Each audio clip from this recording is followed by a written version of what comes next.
Hola, ¿qué tal? Le doy la bienvenida a este espacio de noticias en el que le presentaremos la información más relevante del Poder Judicial de la Federación. Hoy es jueves 18 de septiembre de 2025. Soy Laura Murillo y saludo y agradezco a Osiris Rostro su interpretación en lengua de señas mexicana. Comenzamos. La Corte declara inconstitucional con efectos generales el artículo 160 de la Ley del Instituto de Seguridad Social de las Fuerzas Armadas. Con sus sentencias, la nueva Corte protegerá el interés y el bienestar de las personas, aseguró la ministra María Estela Ríos. Tribunal colegiado estableció que amparos promovidos por comunidades indígenas deben analizarse con perspectiva intercultural. Demandan magistrados tomar en cuenta en la reforma electoral precedentes de la Sala Superior. Nos enlazamos con mi compañero Mario López Peña, que nos tiene los detalles de lo que resolvieron las y los ministros en la sesión del Pleno de la Suprema Corte. Adelante, Mario, buenas tardes. ¿Qué tal? Muy buenas tardes, es un gusto saludarles. El Pleno de la nueva Suprema Corte de Justicia de la Nación declaró la invalidez con efectos generales del artículo 160 de la Ley del Instituto de Seguridad Social para las Fuerzas Armadas Mexicanas. Este artículo limitaba la forma de acreditar el concubinato, lo que vulneraba el derecho de protección a la familia. En el caso, se había negado a una mujer realizar el procedimiento de transmisión de una pensión de un militar fallecido y de quien fue concubina. Escuchemos parte de los argumentos de la ministra ponente, Lenia Batres Guadarrama. Persiste el problema de inconstitucionalidad planteado, ya que feneció el plazo legal otorgado al Congreso de la Unión para corregir el vicio de inconstitucionalidad señalado.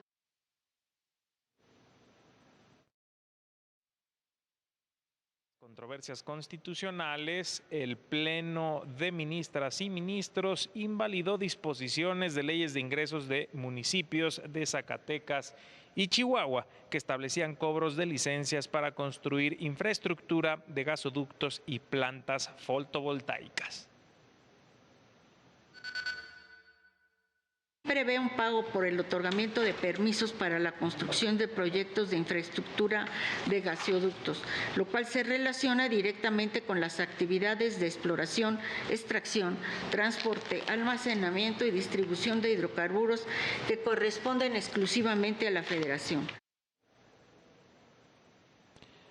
También en esta sesión pública, la nueva Suprema Corte de Justicia declaró inexistentes 2 contradicciones de criterios e infundados 2 incidentes de inejecución de sentencia.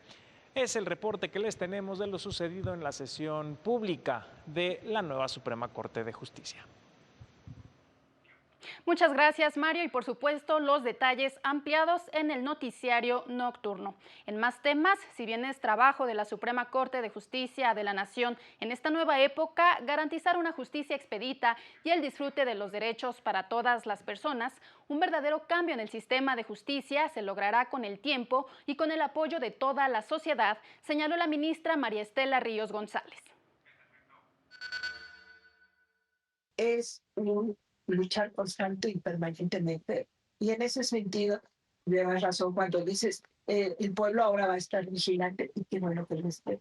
Porque no es un trabajo nada más de esta Suprema Corte, porque si no volveríamos a la idea anterior de que los de arriba son los que deciden. Ahora es un trabajo conjunto de todos y cada uno de nosotros.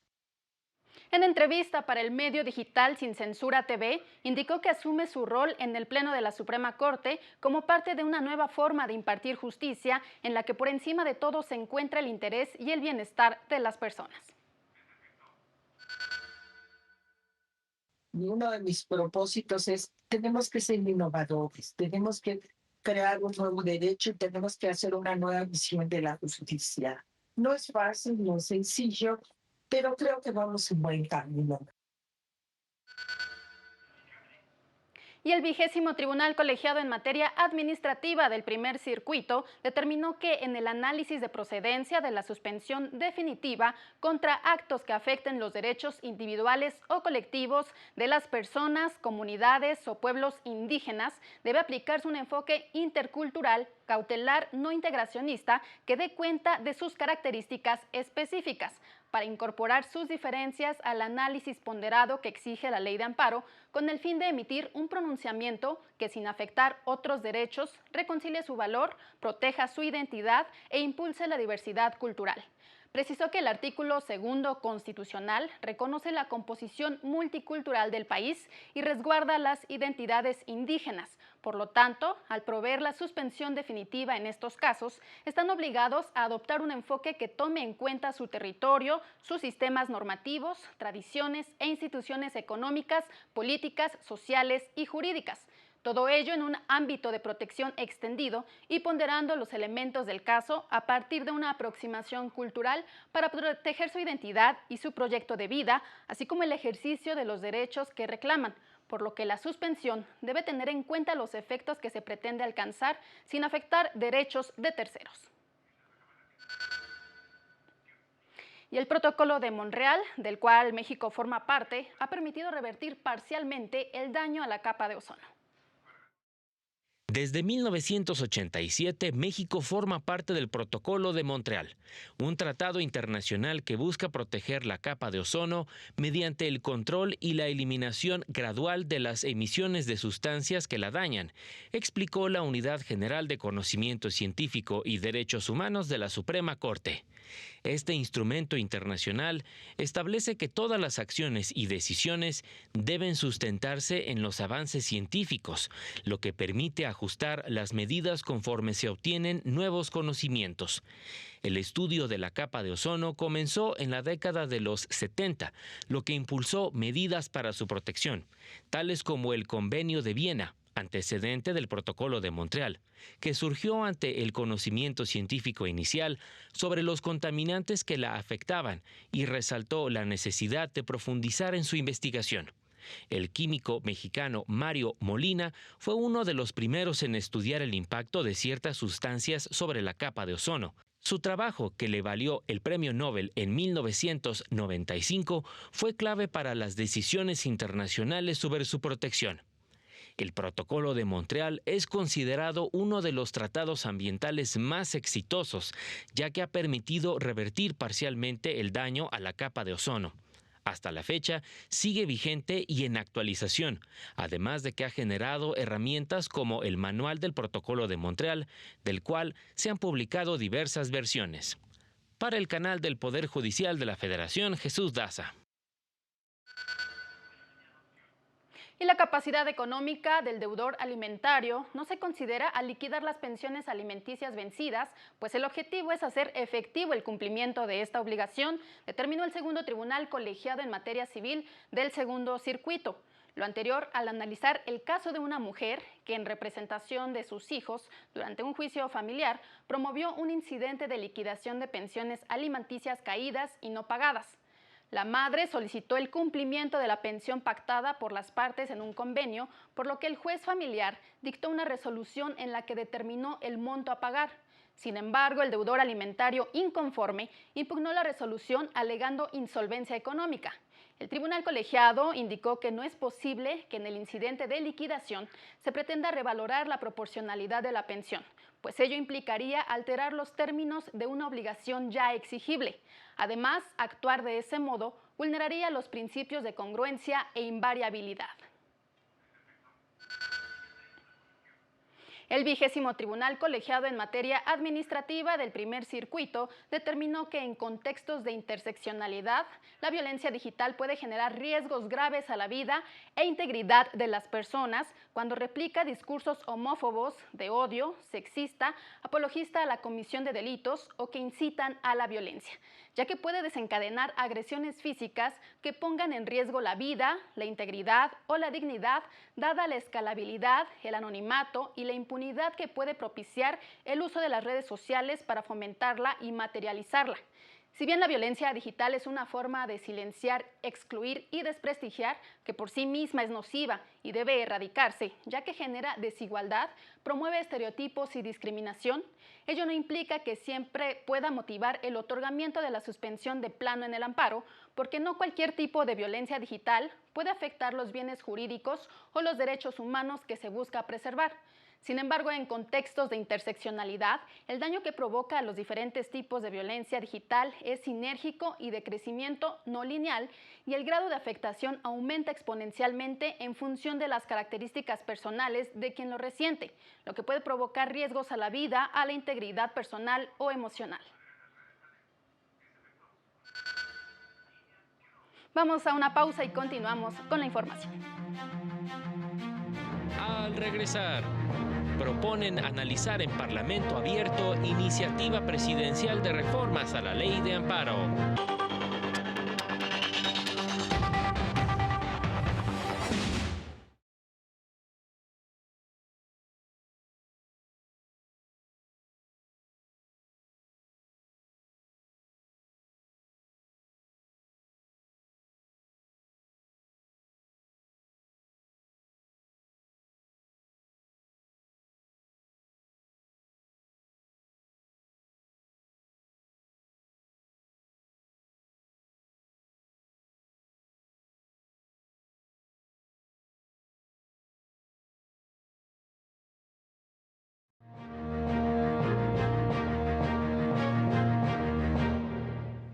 Agradecemos que continúe con nosotros. Magistradas y magistrados de la Sala Superior del Tribunal Electoral se reunieron con integrantes de la Comisión Presidencial para la Reforma Electoral en la Secretaría de Gobernación, espacio en el que expusieron sus puntos de vista sobre la impartición de justicia en esta materia.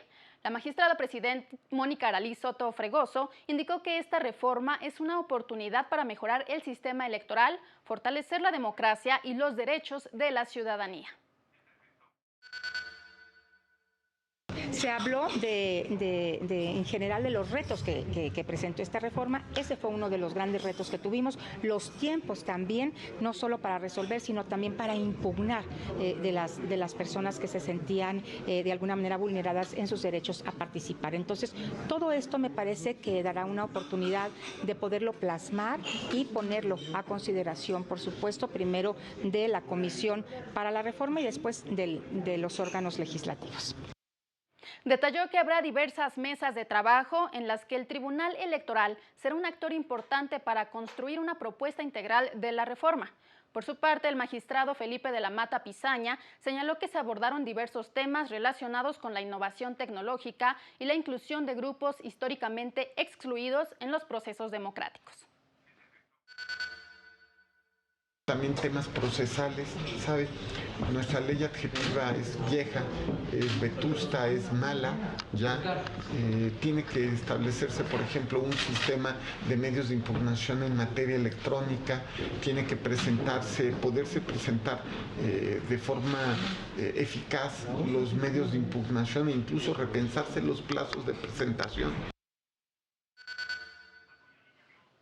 Y en más temas, se publicó el acuerdo del INE con las resoluciones del Consejo General que en acatamiento de fallos de la Sala Superior del Tribunal Electoral retiró la constancia de mayoría y validez a 5 personas electas como magistrados en diversos circuitos judiciales, al estimar que se realizó una interpretación errónea del principio de paridad.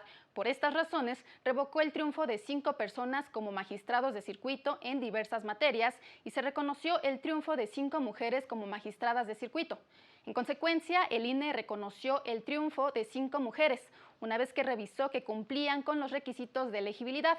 Las beneficiadas con esta decisión son Catalina Álvarez Ramales, Ana Yadira Alarcón Márquez, Lili Arelí Zamora Colmenares, Melina Hernández Sánchez y Jimena Jiménez García. En el caso de Nadia Cecilia Lupita Licona González, al no cumplir con los requisitos de elegibilidad, se determinó que el triunfo correspondía a Paulo Rolando Orozco Gallardo, quien obtuvo el segundo lugar en la elección de magistrado en materia administrativa en el tercer circuito con residencia en Jalisco. Asimismo, en el caso de la magistratura en materias penal y administrativa del 18º Circuito, con residencia en Morelos, al no acreditar ninguna de las candidatas tener 3 años de práctica en la materia administrativa y amparo, se reconoció el triunfo de Osvaldo Rodríguez Contreras. Y el Instituto Electoral del Estado de México publicó la convocatoria de subasta pública de bienes muebles e inmuebles del extinto partido político local Nueva Alianza Estado de México, con el fin de reunir los recursos necesarios para solventar las deudas y compromisos que tienen pendientes antes de su total liquidación. La subasta se llevará a cabo el próximo 8 de octubre en las instalaciones del Instituto Electoral Mexiquense. Se pondrán en subasta 2 lotes de bienes inmuebles y un edificio ubicados en Toluca. Además, se liquidarán diversos bienes de sus oficinas, tales como pantallas de proyección, equipos de sonido y video, equipos de cómputo, mobiliario y vehículos.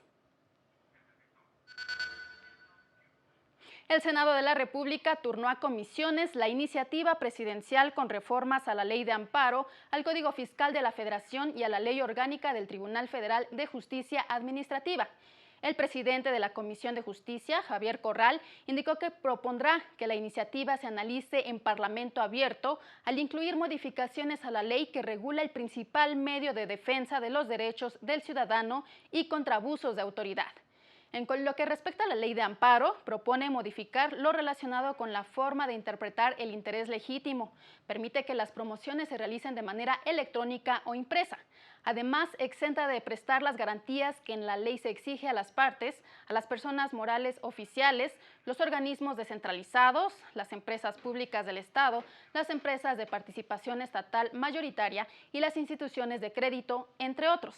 Precisa que no procederá a la suspensión definitiva en el caso del congelamiento de cuentas por casos de lavado de dinero y en caso de créditos fiscales se concederá la suspensión siempre que se constituya la garantía del interés fiscal, entre otras cosas.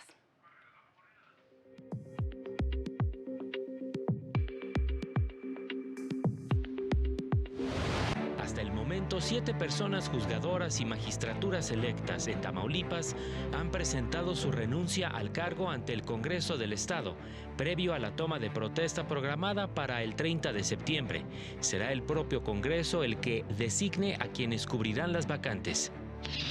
El Poder Judicial de Baja California Sur llevará a cabo el primer concurso de sentencias con perspectiva de niñez y adolescencia, en el que podrán participar impartidores de justicia, organizaciones de la sociedad civil, colegios de abogados, instituciones académicas y público en general.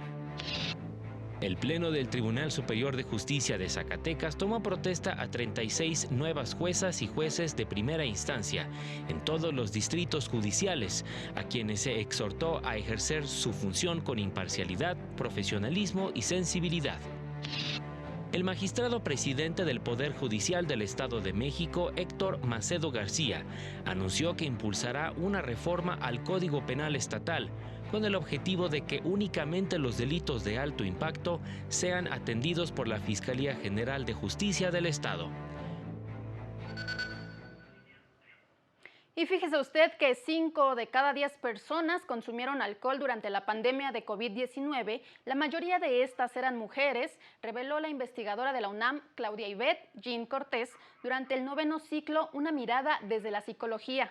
El aislamiento social, la jornada laboral y el cuidado del hogar, así como el de los hijos, fueron factores determinantes en los resultados observados durante el estudio. También se registraron aumentos en las cifras de ansiedad, depresión, estrés, insomnio, ataques de pánico e infidelidad emocional. Ante esto, reiteró que el consumo prolongado de la sustancia provoca daños a la salud y se asocia con 200 enfermedades y trastornos agudos y crónicos. La directora general del Centro de Integración Juvenil AC alertó que el uso de drogas como las metanfetaminas aumentan los intentos de suicidio.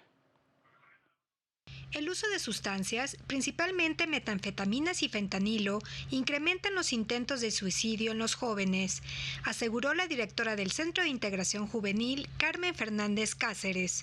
Directamente que vayan a atenderse a los centros de integración juvenil porque tienen la intención de matarse, va el 5% de los pacientes actualmente. 5% es muchísimo, que está ligado obviamente también a depresión. Indicó que estas drogas, que alteran el funcionamiento del sistema nervioso central y modifican el estado de ánimo, el comportamiento y las emociones de quienes las consumen, pueden provocar ansiedad y depresión, siendo los hombres los principales afectados. Los jóvenes, justo entre 10 y 29 años, casi el 50% dice que ha tenido un evento de extrema tristeza o de depresión. Eso es muchísimo. Tenemos una juventud que fácilmente se deprime, se entristece. Hay también que recordar que en Internet hay tantos tutoriales de cómo quitarse la vida que caen presa fácil también en eso y encuentran una salida, sobre todo los jóvenes más aislados. En un foro realizado en el marco del Día Mundial para la Prevención del Suicidio en la Cámara de Diputados, señaló que la exclusión social incrementa la vulnerabilidad en los jóvenes, ya que genera sentimientos de aislamiento y rechazo, lo que puede derivar en el suicidio. Se mencionó que la prevención requiere políticas públicas, campañas permanentes de sensibilización y el trabajo conjunto entre gobierno, sociedad y sector educativo para crear una cultura de cuidado en los menores. Para el canal del Poder Judicial de la Federación, Rosy García. Y el Departamento del Tesoro de Estados Unidos designó como organización terrorista extranjera a la facción de los Mayos del Cártel de Sinaloa.